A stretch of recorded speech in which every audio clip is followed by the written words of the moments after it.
Infelizmente. E quem foi o candidato na época, você lembra? Não Acho teve, que eu o acho. PSB entrou numa coligação. Não lançou, não. Mas eu gosto muito do Ricardo. Então, algumas questões que eu queria colocar hoje são as questões assim, de maiores dúvidas mais gerais, né? Que a população pode ter em relação à Rússia. Então, por exemplo, se precisa de visto para ir para a Rússia.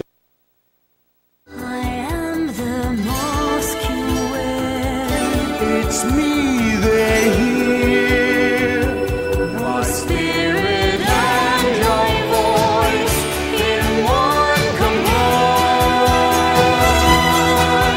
The phantom of the opera is there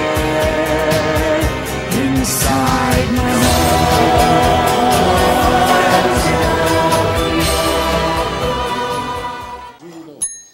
Prezadíssimo telespectador, bem-vindos a mais um resumo da ópera, hoje edição especial. Normalmente nós aqui lemos as principais notícias do dia e cada um emite a sua opinião, tal qual no antigo Jornal da Tosse.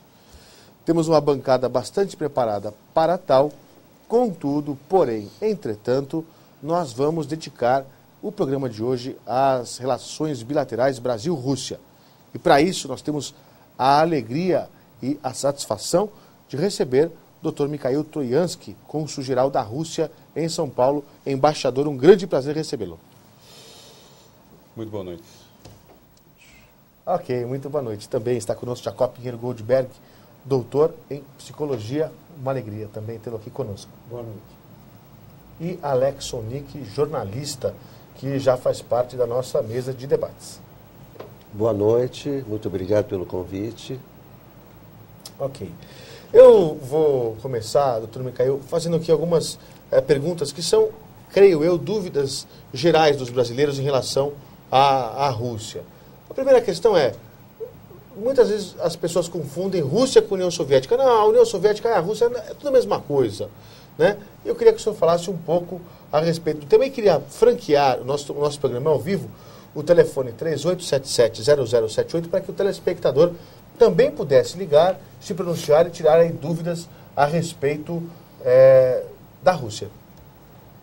Bem, em primeiro lugar, eu quisiera agradecer por este convite, porque é muito importante de talvez fazer algum esclarecimento para as dúvidas que a gente tem, e penso que você começou a marcar desde o primeiro golpe precisamente um impacto direto à pergunta com que eu estou cá há pouco tempo, um pouco de 5 meses, mas já todo o tempo vejo que a gente tem uma certa confusão em relação à comparação União Soviética e Rússia.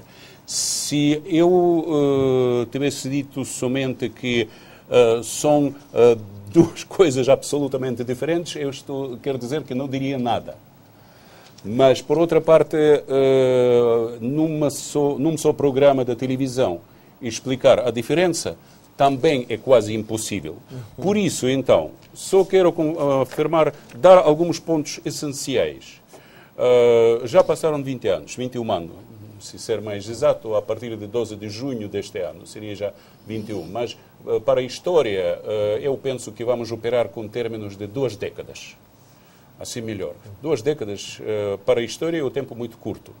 Mas as transformações são enormes.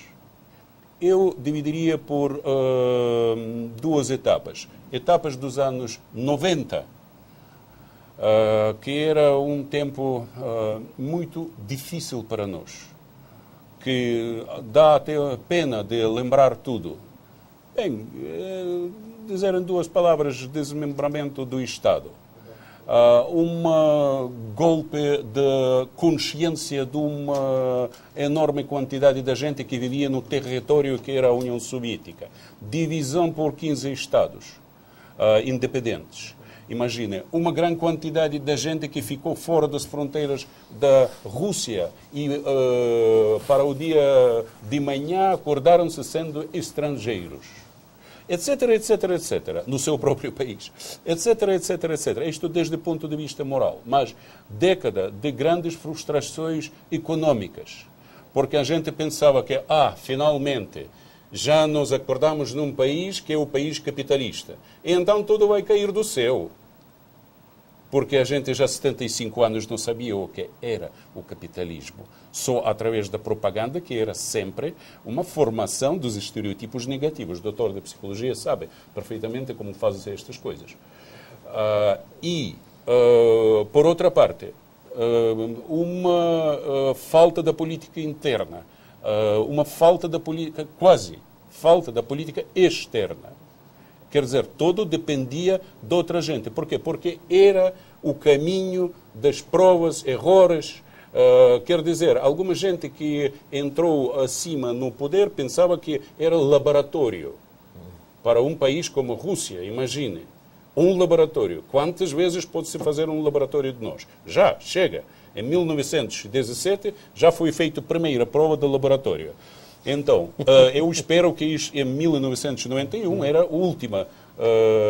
uma última tentativa enquanto ao laboratório. Pelo menos o nosso povo não vai permitir mais nada, nenhuma outra coisa. Mas o que é, hoje em dia, Rússia, porque era também outra década. Se primeira década dos 90 eu diria que foi década de humilhações, outra década é levantamento de joelhos.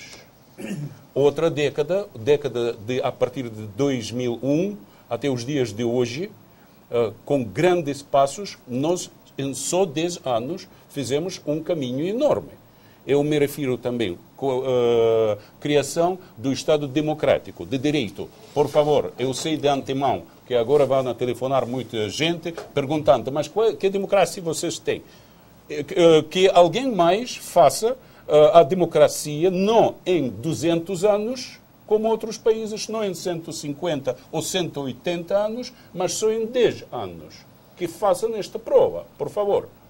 Por isso, então, entendo perfeitamente que temos muitos defeitos, mas, para o dia de hoje, a Federação da Rússia é o Estado democrático, é o Estado multipartidário, o que é muito importante. Quantos partidos há na Rússia? O do Putin Você é o partido qual? Rússia Unida. Mas, se falar dos partidos que ocuparam agora os escânios na Duma, Duma quer dizer a Câmara Baixa da Assembleia Legislativa da Rússia. É a Câmara Federal, a Duma é o equivalente à Câmara Federal. Duma é a Câmara Baixa e o Senado, também chamamos assim, é onde são senadores. Então, é a Câmara Alta. Então, na Câmara Baixa, se falar, por exemplo, das últimas eleições que tiveram lugar em novembro do ano passado, 250 escânios e o partido de Vladimir Putin, como você disse, Rússia Unida, perdeu muitos escânios e atualmente tem 238 de 450. Aumentou o Partido Comunista, chegou a 92 escânios. Os socialistas têm 64 e o partido do Sr. Zhirinovsky, um nome parece bem conhecido, liberal-democrata, tem 56. É mais ou menos... A divisão. A divisão, sim, por escânios. Sim. Por deputados, né? Por deputados, exatamente. Agora, uma questão interessante que nos faz aqui o Jaime do Jardim Bonfiglioli, quero até aproveitar e mandar um abraço para o Jaime. Ele pergunta como são hoje as relações da Rússia com as ex-repúblicas da União Soviética, a Armênia e a Geórgia, por exemplo, que é a terra natal do Stalin. Quer dizer, como é que como é que isso procede? Eu dividiria a resposta em duas. Primeira é quais são as relações da Rússia com os ex-estados soviéticos, ex-repúblicas. É uma coisa. E como eu percebo, mais interesse tem em relações com a Armênia e Geórgia. É outra coisa. Então, em duas palavras, existe, como vocês sabem, o CEI, Comunidade de Estados Independentes, Sim. que conformam todas as ex-repúblicas da União Soviética, menos repúblicas bálticas e menos, atualmente, Geórgia. Isto é uma. Existem diferentes, por falta do tempo não posso parar-me, diferentes organismos de integração. Não é como o BRICS, não é como o Mercosul, mas é eu diria algo semelhante. Alguns encontram-se num estado muito promovido, como, por exemplo, as relações entre Bielorrússia, Rússia e Cazaquistão, os três mais grandes. A meta final, atualmente, já foi atingida, é um tipo de mercado comum, se posso dizer. Como nós temos aqui na Brasil, Sim, Argentina, e Paraguai e Uruguai. a União Aduaneira. Isto já está atingido. Sim. Eu gostaria de fazer uma consideração que é a seguinte. Conversando com o governador Leonel Brizola, ele dizia para mim que ficou muito impressionado e impactado com o fato de que, aparentemente, numa espécie de ruptura, de golpe político, Sim. de uma hora para outra, foi a impressão que isso passou para o mundo, a potência que era a União Soviética havia rompido os seus vínculos internos. E o governador Brizola, inclusive, disse para mim, numa reunião que nós tivemos, Goldberg, fazendo uma similitude, até onde o Brasil não correria esse risco? Um país de dimensões continentais, com as diferenças profundas que existem, será que haveria também essa possibilidade? Enquanto o senhor discorria, eu fiquei pensando aqui comigo. A União Soviética, não obstante, nós sabemos, os crimes de Stalin, não obstante isto, a União Soviética apresentou para o mundo, num determinado instante, o fascínio de um sonho, de um mundo utópico, que infelizmente não correspondeu à expectativa. O que é que explica, em primeiro lugar, aquele agregado, embaixador, era artificial, era uma imposição de força, era uma condição imperialista, ou era uma realidade socioeconômica cultural que de uma hora para outra foi rompida? O senhor mesmo falou, num determinado instante, o cidadão acorda de manhã e ele, traumatizado, sente que não é mais cidadão da sua pátria, ele perdeu a pátria. Perdeu por quê? Ele estava no exílio? Foi um artifício ou foi o contrário? Foi uma realocação concreta de uma realidade? Posso responder, sim, mas tendo em conta também a pergunta que você mencionou enquanto à Arménia e Geórgia, porque eu disse que é uma... bem, são coisas muito diferentes. A vossa pergunta eu responderia de tal maneira que você chamou o país como um enorme agregado. Se é agregado, desde o ponto de vista científico, sim, foi agregado. Está bem. De diferentes nações, religiões, etc. Mas não foi artificialmente feito por os bolcheviques, nem por Lenin, nem pela Revolução de 17. Sino isto já foi uma história, foi o Império Russo. E cavar mais profundo, procurar aquelas raízes, eu penso que custa trabalho de falar agora acerca da história de 500 anos. Quando começou a formar-se. É mesmo que falar acerca da história dos Estados Unidos, dos 500 anos, assim, rapidamente. Não, mas o que formou-se até, por exemplo, a Segunda Guerra Mundial, porque você mencionou o nome de Stalin, e ele fez o seu aporte grande, naturalmente, em Segunda Guerra Mundial, apesar de todos os seus crimes. Mas que é o que posso dizer? Que era um Estado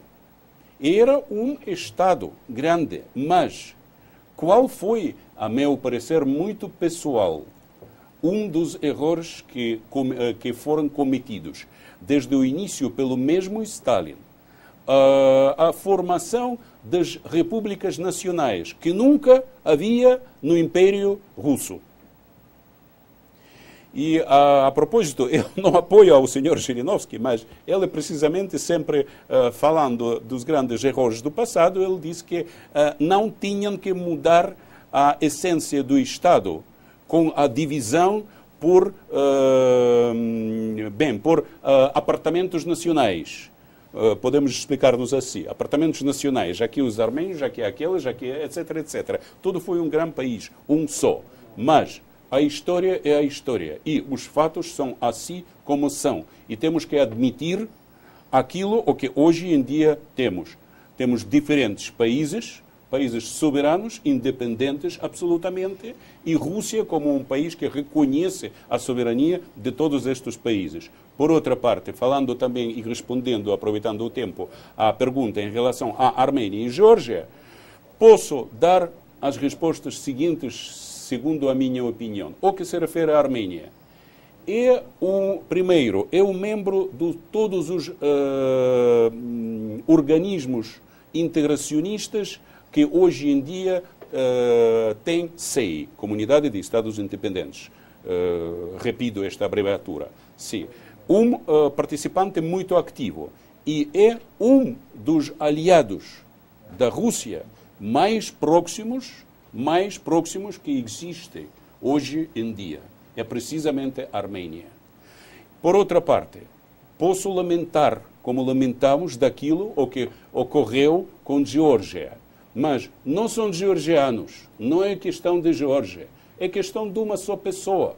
Não quero aqui na televisão, finalmente sou diplomata e não tenho direito de, num país onde represento o meu, pelo menos nesta cidade de São Paulo, injurar ou não sei o quê, criticar a um presidente de um país membro da ONU, mas posso dizer o seguinte, que a situação que existe hostil entre a Rússia e a Geórgia terminar-se-á, uma vez terminar-se-á o mandato do Sr. Saakashvili.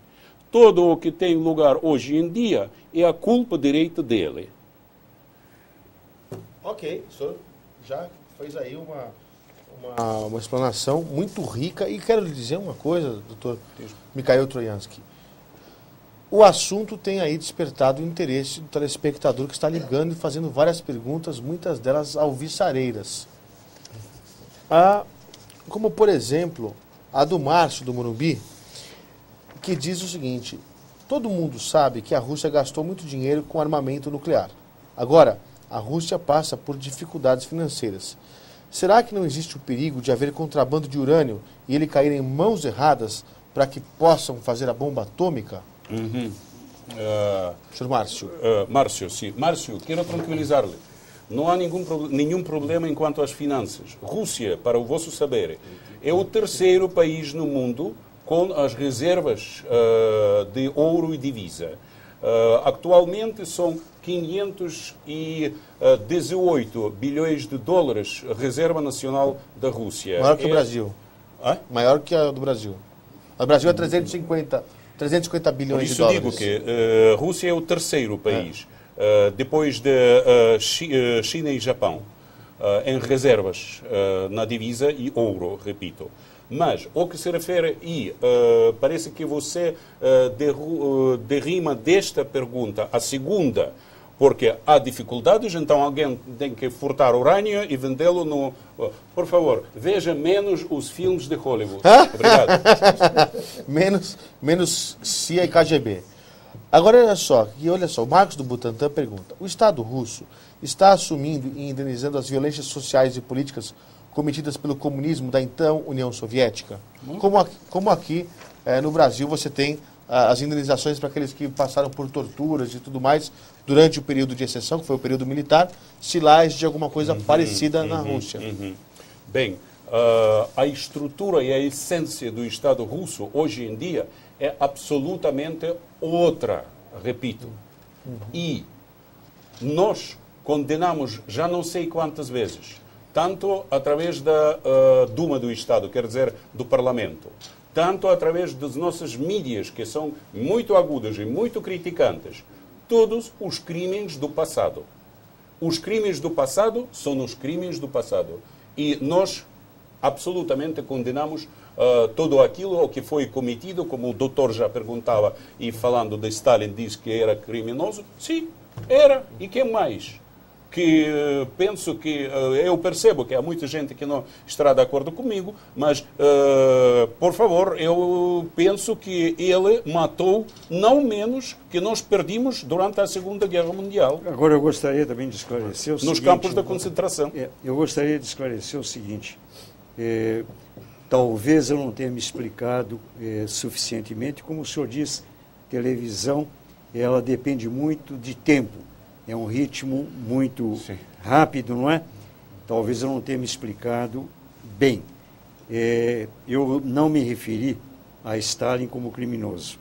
Eu quero deixar claro que houve erros políticos gravíssimos cometidos sob o governo de Stalin.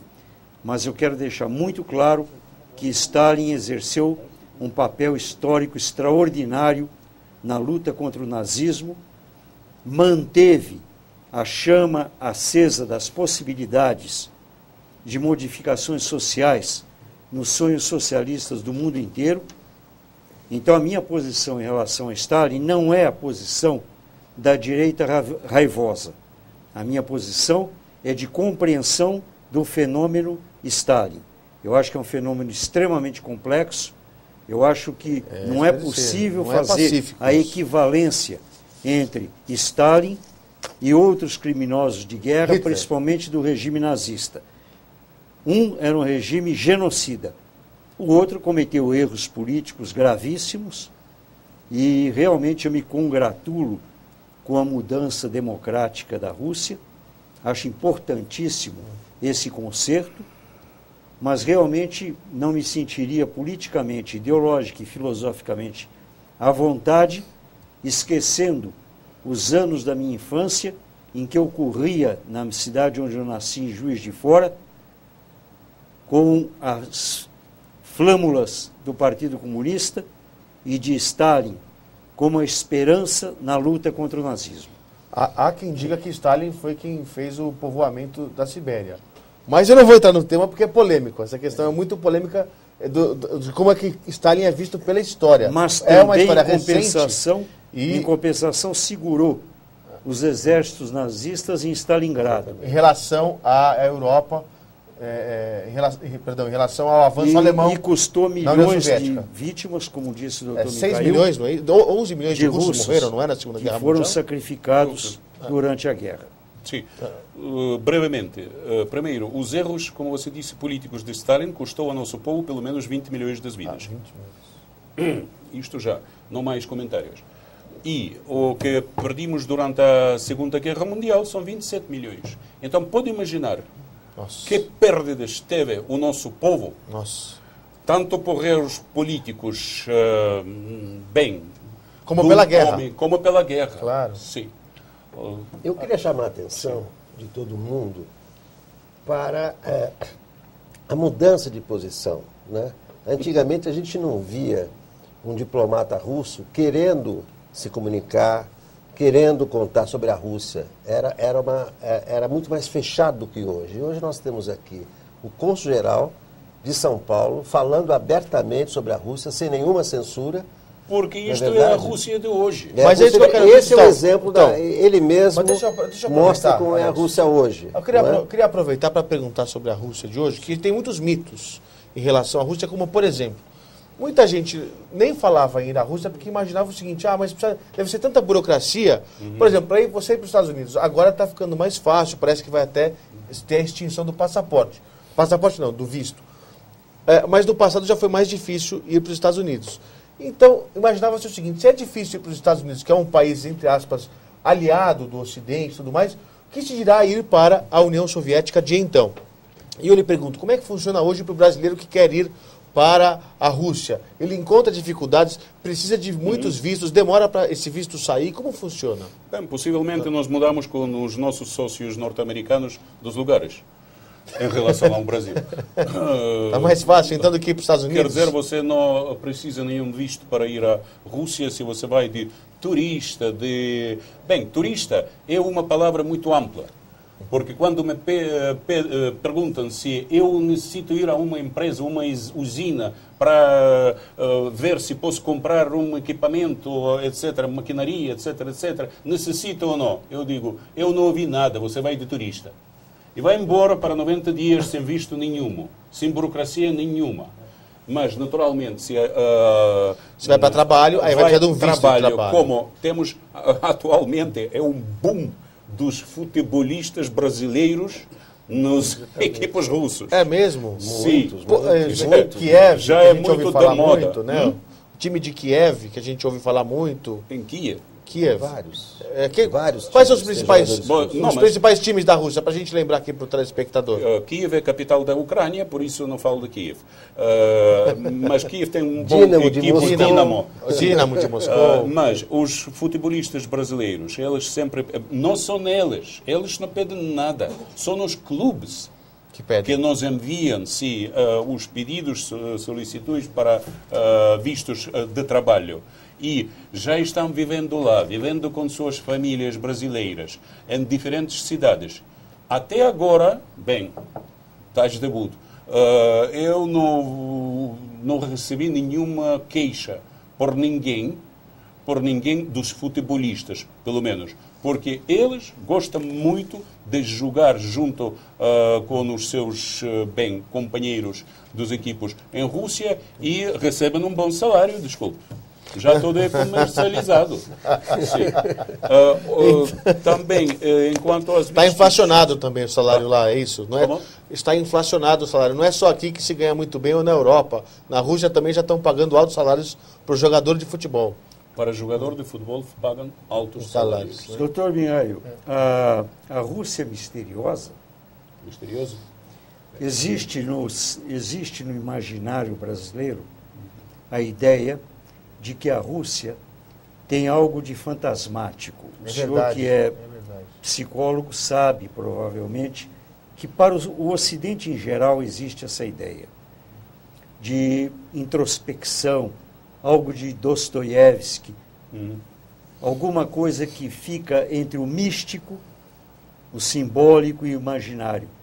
Como é isso para vocês russos? E eu vou aproveitar e fazer mais uma observação em relação à pergunta do Dr. Jacob Pinheiro Goldberg para dizer o seguinte: será que isso também não tem a ver com a época da cortina de ferro, em que você não tinha tanto acesso às informações e tanto acesso ao país, então aquilo ficava como realmente uma penumbra e a gente não sabia, o Kremlin, a gente só via ali Não, desculpe, eu estou falando aqui da eu estou falando diferente, eu estou falando mas... aqui da cortina de sonho, não da cortina de ferro. Sim. Então, por favor, doutor Bem, Mikhail. para a segunda pergunta, você é muito mais fácil de responder.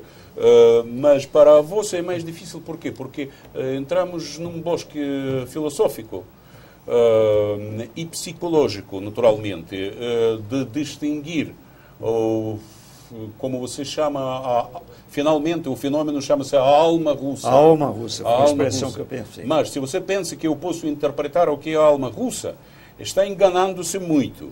Eu diria que, em primeiro lugar, é receber a gente em sua casa. Isto é uma lei que um russo vai sacar, pôr sobre a mesa o último que ele tem só para receber o hóspede. Sim. Também é, por uma parte, uma bondade, uma abertura da sua alma. Mas, por outra parte, também, e eu penso que é influência já histórica, histórico-emocional, histórico-social na alma. Também uma certa rigidez, uma certa, não digo preconceito, mas possível esperança de um hóspede estranho, que o que pode ser guardar, que o que pode ser esperar dele no sentido negativo. Mas se você fala de Dostoiévski, por favor, não sou especialista de Dostoiévski, absolutamente, mas também estou plenamente seguro que associar Dostoiévski com todo o que é russo seria igual como os estereotipos errados acerca do Brasil em Rússia. Porque se você pergunta a um russo comum na rua numa cidade, não sei, bem, até em Moscou também, o que para você é o Brasil? Este vai responder, primeiro, carnaval, Pelé. segundo, Pelé futebol e terceiro, café. São 3 estereotipos que já... Embaixador, Mas que não Por estão isso- completamente Por isso, errados. Rússia também, é e verdade. Dostoiévski. Mas não estão completamente errados, porque nós somos também Bem, mas o carnaval, café e por futebol. favor, mas por Café favor, e o Pelé. Brasil é o país do século XXI. Eu acho que o senhor um tá dos sendo- países mais eu desenvolvidos. acho que o senhor está sendo modesto. falando em Dostoiévski estereótipos, é uma embaixador. boa representação, me parece, Bem, mas então da não- alma russa, pelo Mas menos. então, neste caso, temos que igualmente falar de Pushkin, junto com Dostoiévski, sem de dúvida. Chekhov, sem dúvida alguma, pelo menos de Lermontov e Gogol. Pelo menos estes 5 grandes escritores Chekhov. russos. Sim. O senhor acabou de enriquecer a informação e, sem dúvida nenhuma, como embaixador, o senhor está fazendo um ótimo papel. Antes. Alex. Embaixador, o senhor falou sobre a mídia. O que nós lemos aqui sobre a Rússia, né, o que nós vemos nos jornais, na televisão, nas rádios, corresponde à realidade russa? Como é que o senhor pode analisar? E também, a mídia russa é toda estatal? Ou jornais, televisões, há também televisões privadas, há Importante. jornais Sim. também particulares? Qual é a situação? Alex, você me está provocando de responder de uma forma tão inesperada que depois a gente me vai empuxar do país, não? Não, de jeito nenhum. Porque se você pensa que eu vou dizer nós, que não. as mídias criam uma imagem correta, eu não responderia dessa forma, mas não quero ofender a ninguém. Quer dizer, me dá muita pena que nas mídias aparecem, por exemplo, só falar de um exemplo, um dos últimos exemplos, quando as eleições parlamentares e presidenciais na Rússia. Deus meu, quantas coisas eu li nos jornais, onde as fontes de informação é a gente pela qual ninguém não vota. É a gente da terceira, da quarta categoria na escada social, entre as camadas da oposição. Porque existe, eu não estou omitindo que estas eleições últimas deram um grande, como é, empuxo, sim? Pode-se dizer? Empurrão. Empurrão, desculpe, falo mal. Então, um forte empurrão para o desenvolvimento da consciência social e consciência cotidiana da gente. E, quer dizer, desenvolvimento da oposição. Já somos outros. Agora, depois destas eleições, quer dizer, a oposição está a crescer. Mas, quando, como exemplo da oposição, nas mídias põem as figuras que podem acreditar-me, não custa nada entre o público da Rússia, eu não sei se é correto ou não, porque são mais acessíveis, porque eles mais precisam das mídias que mídias deles. Mas se há uma liberdade da palavra, há uma liberdade de expressão, por favor, que ponham numa parte do jornal ou revista esta figura e noutra parte outra figura, pelo menos do poder. Que haja uma discussão. E não simplesmente tirar de um saco das coisas velhas aquelas que há 20 anos atrás começaram aquilo o que arruinou a Rússia nos anos 90. Ok. O Bruno do Já. A mídia russa é toda estatal? Sim, segunda pergunta. Está bem. Não, por favor, que bem que os oligarcas russos não estão a ouvir, Alex, estas palavras. A mídia, falando, por exemplo, então, mídia escrita, mídia eletrônica, televisão, o mais importante. Os quatro canais, parece, se não estou a enganar-me, os 4 canais mais potentes, federais, são estatais. Primeiro canal, 2 canais da televisão Rússia, chama-se ORT, canal de esporte. E, desculpe, 5º canal, cultura. Então, 5 canais. E o canal cultura, por exemplo, é o canal, são estatais.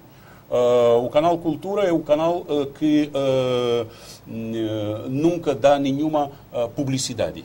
Não permite publicidade. Mas é totalmente bancado pelo Estado, financiado pelo Estado. Sim, mas, por outra parte, começa toda uma série dos canais, eu diria 16 canais federais, que pelo menos emitem o seu sinal de Moscovo, que são privados. E nem falar de pelo menos 200 canais regionais, distantes de, não sei, porque o país é enorme, que são também privados. Quer dizer uma ideia que às vezes também leio, que televisão, tudo está sob o jugo do Estado. Por favor, é simplesmente não saber qual é a televisão. E a televisão como a vossa, atualmente, se foi o decreto do presidente russo, o Sr. Medvedev, em criar televisão comunitária.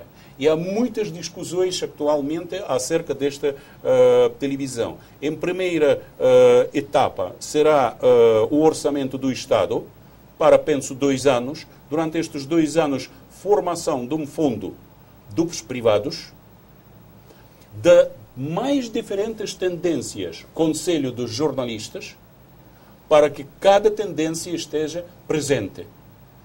Qual será? Não posso naturalmente pronosticar nada, mas vamos ver.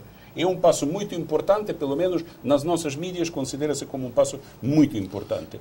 Os jornais, desculpe, menos Российская Газета, que é o jornal estatal, tudo o resto é privado. Ok. Eu faço aqui a observação de que Estados Unidos, Europa, Canadá, e agora você me traz a informação de que a Rússia também imagina a criação de uma televisão comunitária. Nesses países todos você passa pelo que está passando na Rússia agora. A formatação de um conselho e um fundo público formado com recursos das operadoras, ou seja, do setor privado, para custear esse tipo de programação. É que no Brasil, quando surgiram as TVs comunitárias, se falou que ela poderia existir, mas não se imaginou no fundo que faria o financiamento desta mídia.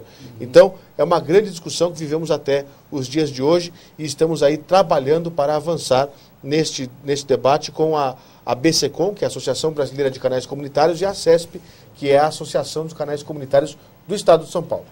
Queria aproveitar, embaixador, e lhe fazer uma pergunta sobre as questões de mercado. Porque muito a gente ouve dizer que, bom, os principais ou os mais famosos produtos russos são a vodka e o caviar. Mas deve ter muito mais do que isso, sem falar em petróleo e gás. O Bruno do Jaguaré pergunta o seguinte: a Rússia seria hoje uma economia de mercado? Uma pergunta importante. E quer saber qual seria o poder da Igreja Ortodoxa no país, a Igreja de Antioquia, que é a Igreja Católica Oriental, né?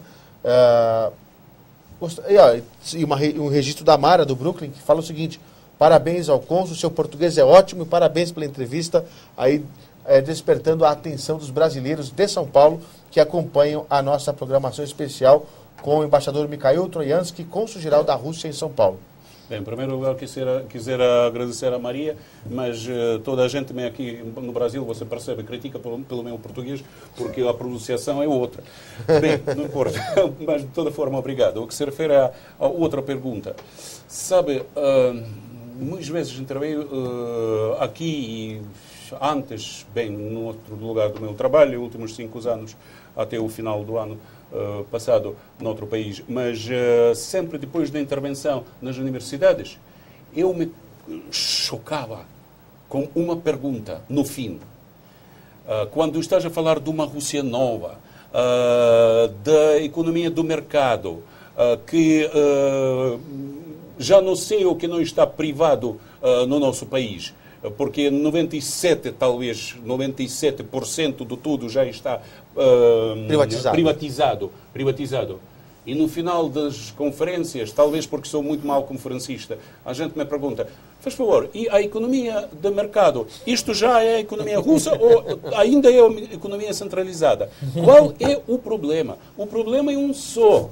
O problema é que até agora funciona, doutor, este estereotipo negativo que foi uma vez criado, que transformou-se numa atitude psicológica. Porque em Rússia não pode ser de outra forma. E isto ainda é a União Soviética, e a economia é centralizada, etc, etc, etc. Mas eu penso que passará mais 30 anos, talvez, ou menos.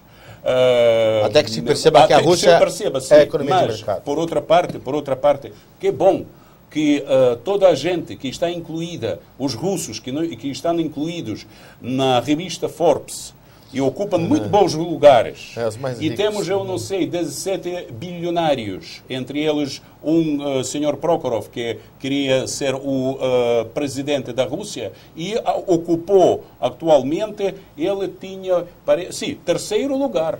Depois de Putin, depois do dirigente do Partido Comunista, era o oligarca Prokhorov, não lembro quanto, mas pelo menos não é um homem muito pobre. Pelo menos 14 bilhões ele tem de dólares. Sim, e ele ocupou, qual é o setor dele? Desculpe, Petróleo?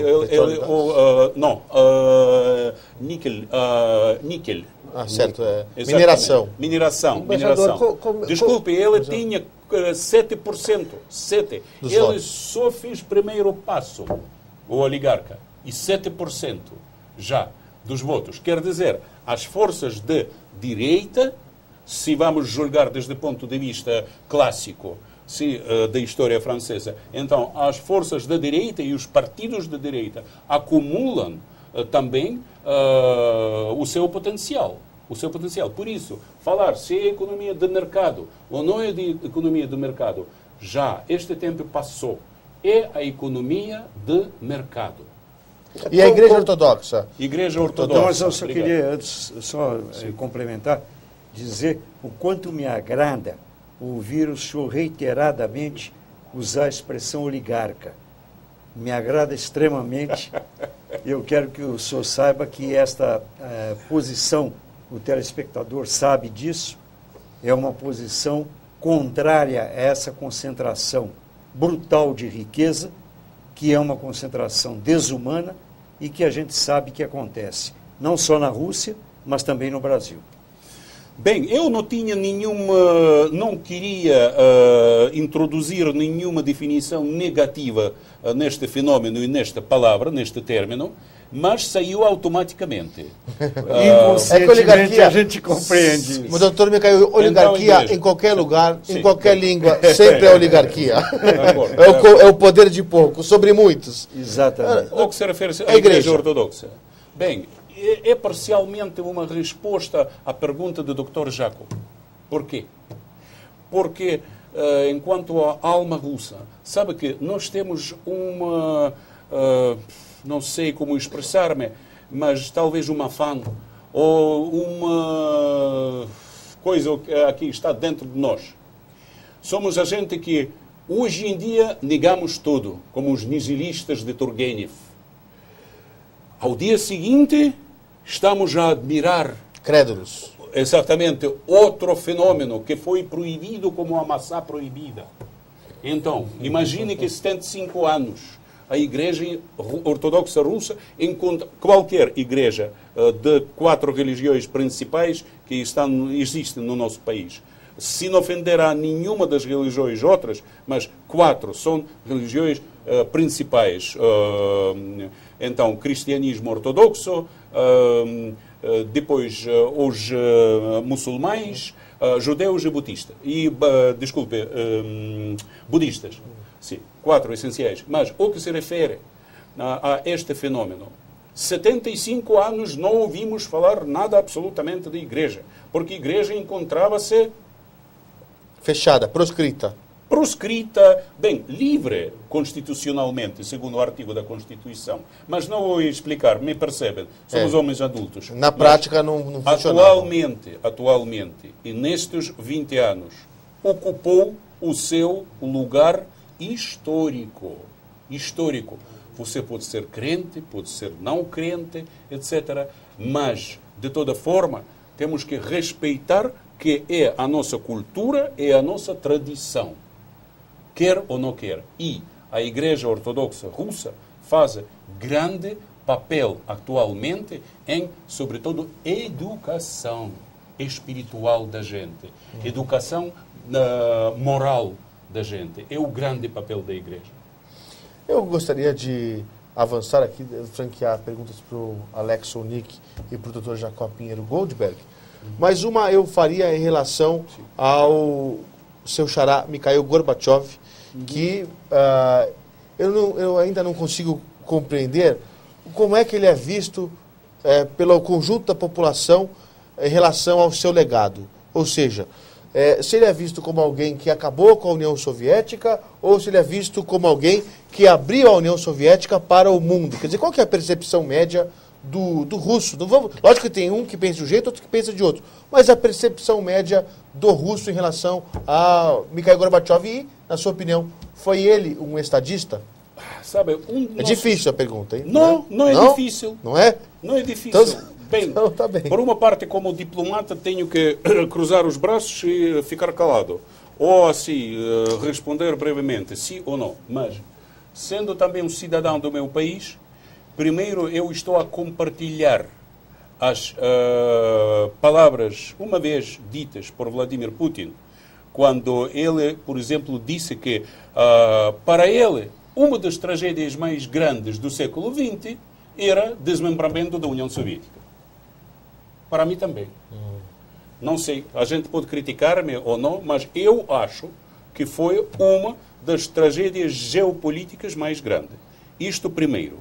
Segundo, o que se refere a Mikhail Gorbachev. Finalmente, que nós, vivendo no nosso país, sempre foi uma costume de, quando o dirigente saiu, começam a criticar a Stalin, começam a criticar a Khrushchev, começam a criticar, até não sei o quê, para tentar de eliminar da memória social da gente. Hoje em dia, o Estado é absolutamente outro. E, graças a Deus, eu não sei a quem, talvez a mudança também da nossa mentalidade e a nossa ideologia e percepção do mundo. Era dirigente, era presidente. Muito bem, muito bem. Bom, mau, será a história que vai julgar e dizer se dentro de, não sei, 50 ou 100 anos que é o que ele fez. Pelo menos para o dia de hoje, se você pergunta qual é o rating dele, posso dizer rating, sim? Sim, a média. A média, se está bem. Então, como ele está apreciado na Avaliação. sociedade, a avaliação na sociedade russa, eu dou uma palavra de honor que 0,001% talvez o acredite. Nossa. eu não Ah, sabia disso. então ele está bem Mas baixo, se você baixo. pergunta a mesma coisa na Alemanha ou na Inglaterra, terá outra. Ele é visto como estadista. Terá outra. É resposta. verdade. É visto- interessante isso. Interessante mesmo. Embaixador, eu queria saber o seguinte, como é que em pouco tempo, em apenas 20 anos, criaram-se tantos bilionários na Rússia? Como foi isso? Tão rapidamente Isso as é pessoas verdade. ficaram bilionárias. E foram para Forbes. Devo responder ou não? Por favor, Porque se alguém deles me está a ouvir agora. por favor. E a Mas ele cidade não vai de São entender. Paulo não é uma cidade tranquila. Em linhas gerais, Depois. então, diplomaticamente falando, em linhas gerais. Ai, doutor por Mikhail. favor. É um fenômeno quando, por isso, eu dizia, a gente que começava aquilo que começaram em 1991, durante toda a primeira década, ou melhor dito, primeiros 6, 8 anos, até a crise de 1998. O Yeltsin. Eu não pronunciei, era você. Então, que o que foi? Começaram a enriquecer-se ilicitamente. Do Estado. Do Estado. De nenhuma outra forma. De nada mais. E ninguém não me vai obrigar a reconhecer outra variante. Eu queria dizer, eu gostaria só de dizer o seguinte. O senhor se referiu, e eu acho que é uma reportagem correta, trata-se de um fenômeno contemporâneo e mundial. E nós temos acompanhado, tanto é que a referência que se faz é a formação de quadrilhas, de gangues, que são tanto máfia russa, como máfia carioca máfia nova-iorquina, máfia italiana Yakuza, e assim por diante. então. Quer dizer, infelizmente, eu creio que esse é um Israelense fenômeno... também. Eu não conheço a máfia israelense. Eu não tenho nenhum contato com... Vamos falar de que máfia sai do finalmente jornal. tem raiz italiana, primeiro. Fica mais fácil. Assim a Sim, gente todos entra... nós somos mais nada que filhos daquelas palavras. Eu me Exato. refiro em diferentes países. Exatamente. Então, o que acontece? Esse fenômeno das máfias, eu acho que é uma manifestação de gangrena que, em parte, foi resultado disso que me agradou muito quando o senhor fez referência ao fato da afirmação de Putin de que uma das tragédias históricas foi o desmembramento da União Soviética. Por isso ele é tão criticado por destra e sinistra em todos os cantos do Ocidente. Mas eu não tenho dúvida nenhuma de que realmente isto foi uma violência, foi quase um estupro sociopolítico com repercussões em todas as instâncias e dimensões, inclusive na do crime. E aí, então, eu vou complementar com a pergunta da Fernanda da Absolutamente de Moca, acordo. que pergunta se, em sua avaliação, histórica, o fim da União Soviética foi principalmente fruto dos dois governos Ronald Reagan à frente dos Estados Unidos. Por favor, não tentem de satanizar aos norte-americanos. Por favor. Aconteceu independentemente dos americanos. Naturalmente, que sempre há alguém fora do país a quem quer se pôr toda a culpa. Mas eu acho que, enquanto como o senhor... Fernanda. Desculpe, Fernanda, senhora, sim. Fernanda, sim. Enquanto a União Soviética e seu como desmembramento, porque não era derrubo militar nenhum, não era nem Napoleão, nem Hitler, não, éramos nós, principalmente. Interno, foi algo interno. Absolutamente interno, mas há que ter em conta o momento seguinte, e muito importante a meu parecer. Primeiro, o poder, bem, desculpe, mas uma forma clássica de uma das obras de Lenin. Então, quando o acima já não pode e embaixo a infraestrutura já não quer. Quer dizer, já era impossível continuar mais com esta economia. Impossível. O modelo não funcionava. Um dia mais antes, não sei, cedo, tarde, mas teria que acabar-se. O modelo não funciona. O modelo da economia centralizada. O modelo de um partido único. Bem, funciona em alguns países onde mudaram o modelo econômico. E que é a China. Eu não disse, sim, mas digo que enquanto a nosso exemplo, o modelo não funcionava e acabou-se, mas tragicamente, sem pensar em como fazê-lo, porque se você acaba de falar acerca da China, eles são brilhantes em como, me podem criticar também, mas digo que eles são brilhantes em demonstrar de que forma deve transformar-se, a partir de Deng Xiaoping, transformar-se e funcionar a economia com o intacto poder político. Nildo Nogueira, do bairro do Limão, mandou um abraço a todos nós e parabeniza pelo programa. Obrigado, Nildo. Apesar de tudo, ainda existe discriminação na Rússia em relação aos estrangeiros e à igreja? E eu queria aproveitar... Não, primeiro o que eu queria perguntar por que ainda e quando existia Não há. discriminação em relação a estrangeiros? Na Europa existe. A gente sabe que na França tem gente que queima carro por causa dos estrangeiros. Então é isso que ele está se referindo. Na Rússia, não. É uma pergunta que a mim me assombra, digo francamente. Que não Enquanto a tem. igreja já respondeu. Já respondeu, mas em relação... Eu quero formular de outra maneira. Sim. Os comunistas eram ateus, né? Uhum. Hoje, os russos, ainda a maioria é de ateus ou a maioria tem uma religião? É muito difícil perguntar a cada um se tu tens cruz aqui no teu peito. Mas, segundo a estadística, mais de 50% consideram-se como crentes. Ok. Perfeito. Não digo 53, apesar de que são 53 que respondem assim, segundo algumas pesquisas sociológicas. Mas vocês sabem, todas as rádios que podem ser sempre diferentes, as cifras, não? Uma pequena diferença. Exatamente. Embaixador, o telespectador que está nos acompanhando nesse debate dedicado à Rússia, imagino eu que deve também ter aí despertado o seu interesse de conhecer a de conhecer a Rússia.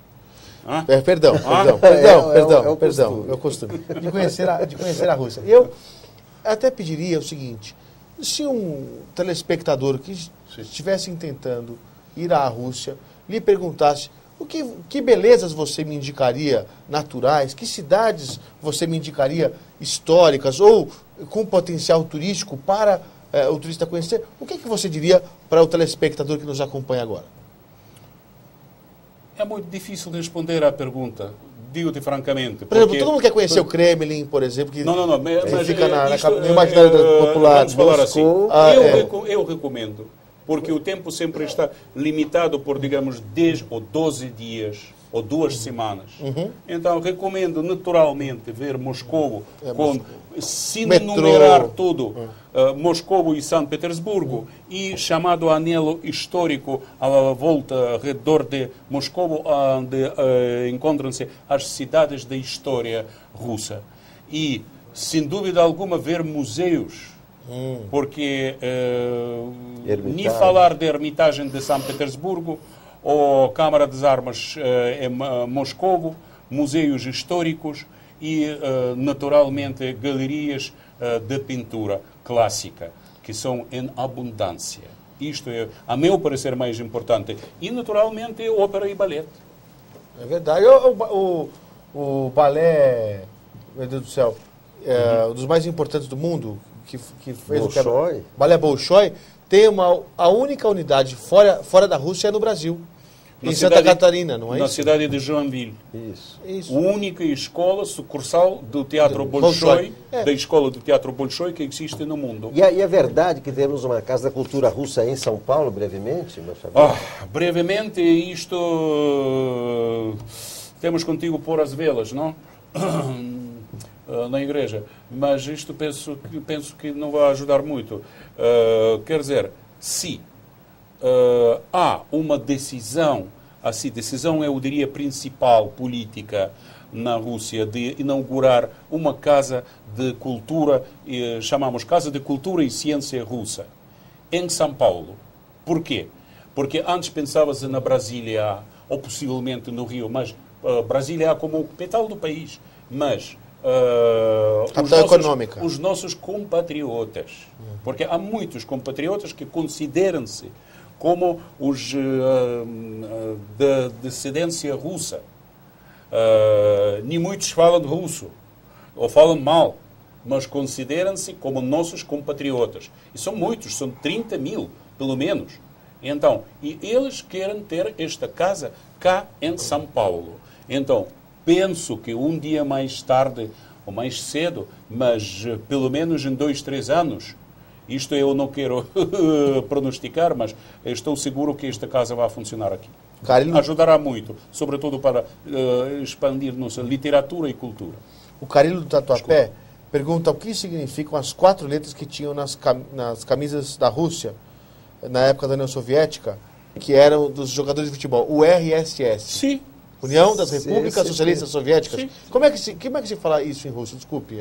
Bem, SSSR. Sim. E sabem que os amigos mexicanos, lendo CCCP. isso... Sim, lendo isso, sempre diziam cucurucucu paloma. Mas assim é mais fácil lembrar. Sabe o que diziam aqui no Brasil? O que queria dizer era CCCP, não é isso? Comunista, comunista, comunista pacas. Bem, o cada louco com seu tempo. Mas a pronúncia em russo de CCCP é? SSSR. Porque P latino é R russo, do alfabeto cirílico. Ok. Senhores, momentos finais, eu queria agradecer demais a presença do Dr. Jacob Pinheiro Goldberg, conosco no programa, Alex Nick, jornalista aqui também da casa, e agradecer demais a presença do embaixador Mikhail Troiansky, cônsul-geral da Rússia em São Paulo, e gostaria de ouvir as suas observações finais. Aliás, é bom observar, não só de São Paulo, como de mais 5 estados. Quais são os estados sob sua jurisdição? Tudo até sul. Rio Grande do São Sul, Paulo, Paraná, Santa Catarina. Exatamente, tudo exatamente. consulados. Ou sei lá, existem outros consulados Até nessas Porto Alegre. capitais, é isso? Não. É o único consulado de São Paulo que cuida até o sul, é isso? Consulado geral. É a jurisdição, Sim. é a jurisdição. Exatamente. Perfeito. Eu gostaria de dizer uma palavra aqui, eu não quero me omitir. O senhor disse que em São Paulo tem aproximadamente 30 mil. Me refiro, podemos dizer 35 mil nestes todos os estados Essa região sul. Dessa região. Esta região sul. Mas sim. eu gostaria de dizer para o senhor, talvez o senhor já tenha essa informação. Até algumas décadas atrás, meus pais são imigrantes da Polônia e foram para Minas Gerais.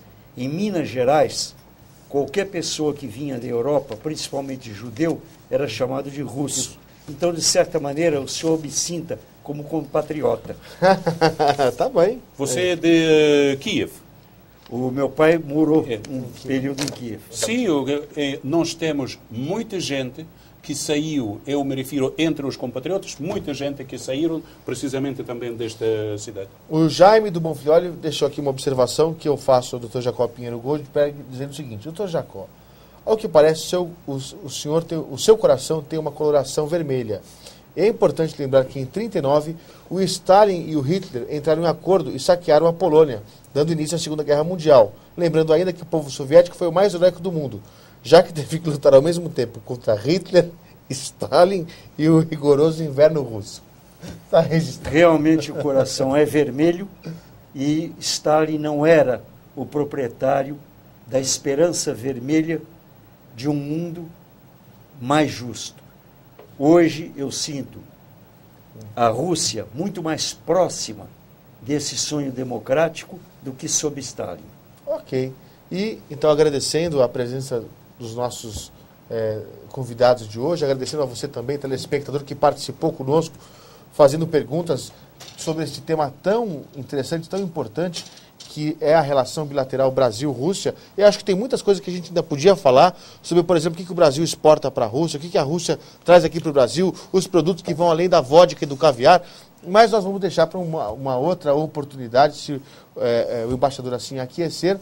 Vai ser também um prazer para nós explorarmos o tema Rússia aqui na TV Comunitária, o canal da cidadania. Agradeço a você, telespectador, e na sequência você continua ligado na emissora pública que distribui esta nossa programação. Um abração a todos, até mais. Tchau, tchau. I am the mask you wear. It's me.